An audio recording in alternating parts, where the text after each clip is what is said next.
Ya, intinya mah kalian diharapkan bisa riset langsung nanti keluaran dari mata kuliah ini, ya, terkait dengan model atau metode dari model evaluasi sistem informasinya, baik itu TAM-nya, baik itu user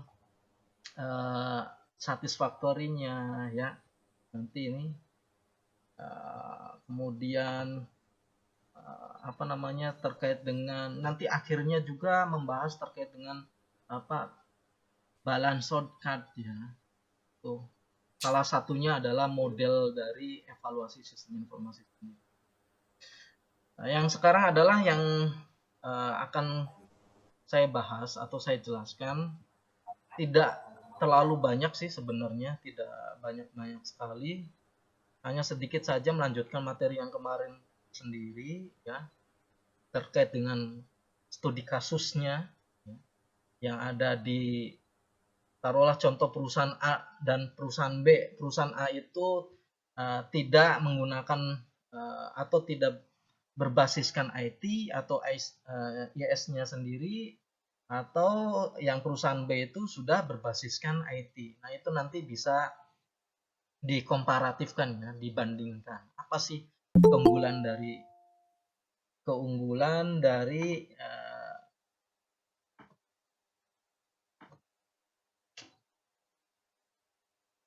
ini kok jadi trouble nih. Bentar ya.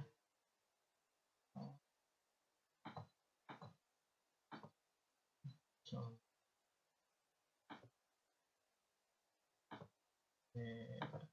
maklum nih, komputer tua gini. Nah, tadi terkait dengan membandingkan, mengkomparasikan, terutama aktivitasnya bagaimana, kemudian terkait dengan profitnya, ya, bagaimana yang menggunakan berbasiskan IT bagaimana, yang tidak berbasiskan bagaimana, terkait dengan customer dan kliennya itu sendiri. Pasti di situ ada perbedaan, ya, pasti ada perbedaan. Tidak mungkin, wah, ini yang manual itu cuma lingkupnya lokal saja, ya, bisa jadi, ya, gitu. Bisa jadi lokal. Kemudian yang menggunakan IS ini atau TI ini ternyata sudah bukan hanya lokal, Nusantara, bahkan bisa ke global. Ya, ada juga nih, ya, contoh kasusnya adalah misalkan teman saya ada di Belitung, ya, perusahaannya adalah perusahaan timah. Memang belum berbasiskan IT, ya, dalam hal khususnya kalau masih keuangan itu masih manual, ya, masih manual. Maka dari itu memang perlu ada sentuhan dari SI-nya sendiri, baik itu secara bisnis atau bisnisnya bagaimana, karena prospek kedepannya harus jelas, karena itu investasinya bukan sekarang tetapi di masa yang akan depan. Pasti, ya, diharapkan bahwa banyaknya klien, banyaknya customer, ya, itu akan mendatangkan banyak profit atau keuntungan, ya, benefitnya pastinya, ya, seperti itu.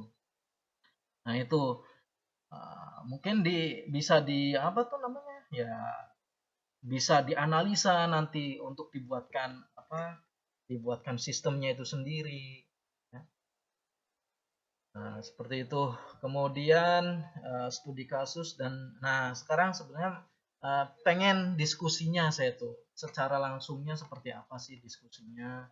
Mungkin, ya, apa ya, kalau memang ada sedikit ketidakpaham dari materi yang kemarin, yaitu nanti bisa saya catat dan saya akan menyampaikan bisa melalui e-kampusnya.